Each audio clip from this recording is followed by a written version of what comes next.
You have probably used a peppermint product at some point in your life.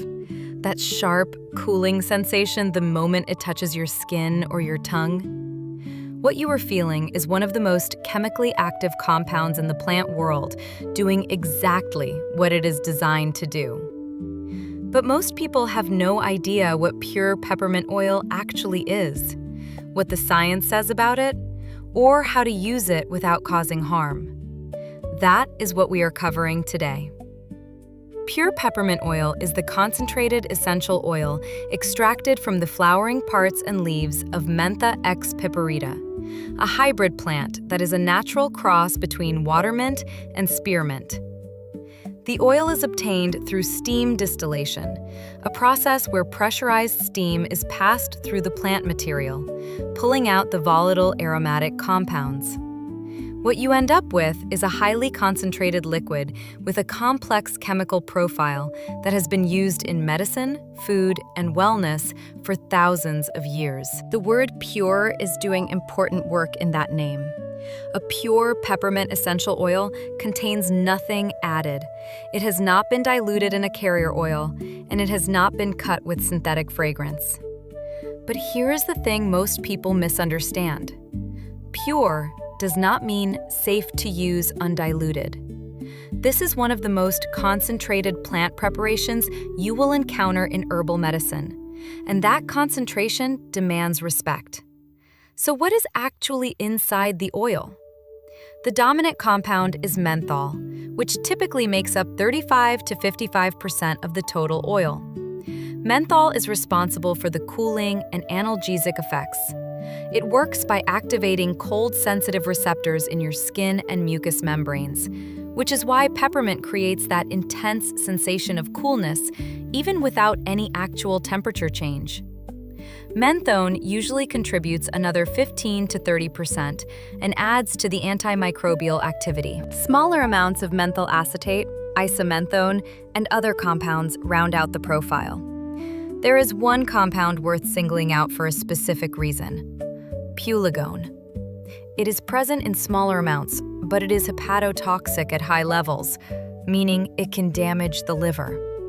Regulatory standards set an upper acceptable limit of 1% pulegone for peppermint oil intended for internal use. Without third-party testing on the specific product you are holding, you cannot verify whether it meets that standard. This is one of the key reasons why raw essential oil should never be swallowed directly, and why any internal therapeutic use should rely on pharmaceutical-grade enteric-coated capsules rather than drops from a bottle.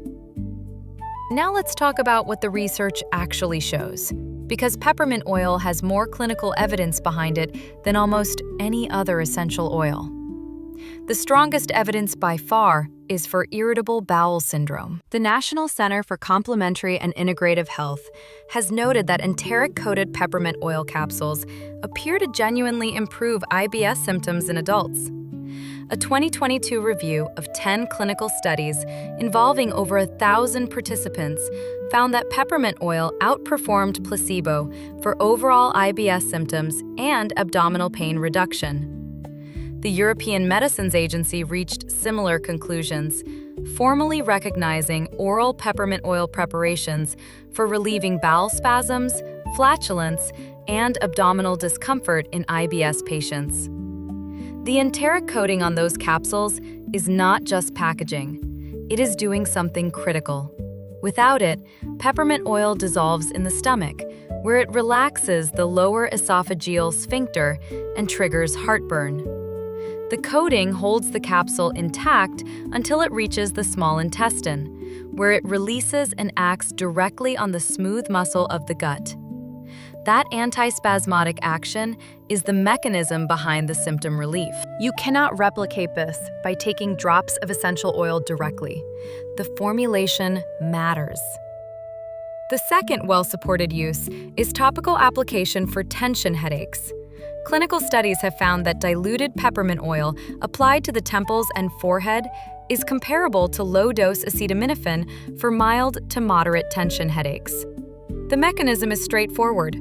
Menthol produces a cooling analgesic effect on the skin surface and the underlying blood vessels. Studies have used concentrations of around 10% peppermint oil in ethanol or a carrier oil for this application. It works, and the evidence is solid. Nausea is a more complicated picture. A 2020 randomized trial found that inhaling peppermint oil through a nebulizer significantly reduced nausea in post-surgical cardiac patients.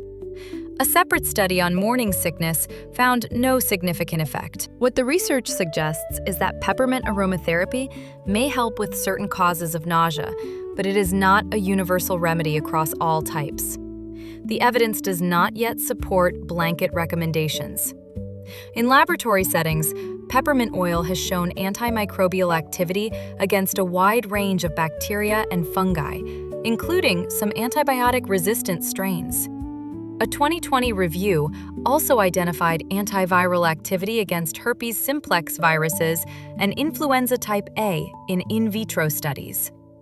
In vitro means in a lab dish, not in a living body, so these findings do not automatically translate to clinical outcomes. But they do provide scientific grounding for peppermint's long history in topical antiseptic applications and suggest meaningful directions for future research. There is also modest evidence that inhaling peppermint oil may support alertness and short-term memory performance. The proposed mechanism involves menthol interacting with the cholinergic system in the brain. The evidence base here is not yet strong enough for firm recommendations, but it gives some scientific footing to the traditional use of peppermint as a mental stimulant. Now let's cover how to actually use it and what to watch out for. For topical use, peppermint oil must always be diluted in a carrier oil before it touches your skin. A 1 to 2% dilution is appropriate for most adults, which works out to 1 or 2 drops per teaspoon of carrier oil. For headache relief, apply the diluted oil to the temples and forehead only. Never apply undiluted peppermint oil directly to skin. It causes irritation, and repeated undiluted application can sensitize the skin to react to it permanently. And never apply any peppermint product near the eyes. For aromatherapy, diffusing in a well-ventilated room is generally safe for adults. Inhaling directly from the bottle or applying diluted oil under the nose are common approaches for congestion or a quick alertness boost. One important note for pet owners: peppermint oil is toxic to cats and dogs. Their livers cannot metabolize menthol safely. Diffusing in shared spaces with pets requires real caution. For internal use, the most important thing to understand is that pure essential oil and food-grade peppermint preparations are not interchangeable. The therapeutic internal use in clinical trials relies on enteric-coated capsules delivering a specific dose, typically 0.2 to 0.4 milliliters per capsule. These are pharmaceutical formulations. Dropping raw essential oil into a glass of water is not equivalent. The dosing is uncontrolled, the purity cannot be verified, and the risk of irritating the stomach lining and esophagus is real. Who should be cautious or avoid peppermint oil entirely? Infants and young children should not have peppermint products applied to or near their faces. Menthol can trigger respiratory problems in babies, even through inhalation at low doses. The guidance is clear. Do not use on or near children under 2 years old. Pregnant and breastfeeding individuals should use limited amounts and ideally under practitioner guidance, since safety has not been formally established in clinical trials. People with gallbladder disease, gallstones, or significant liver damage should avoid internal use except under medical supervision. People with GERD or hiatus hernia should know that peppermint relaxes the lower esophageal sphincter, which will worsen acid reflux.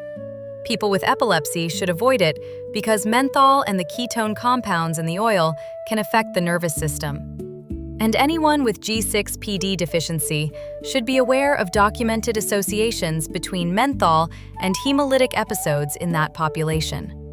The drug interaction profile is also worth taking seriously.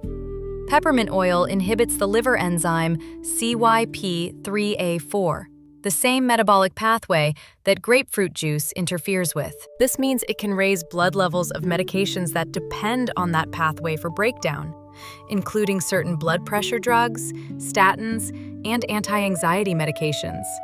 One study found that peppermint oil capsules raised plasma levels of the blood pressure medication felodipine to 140% of normal.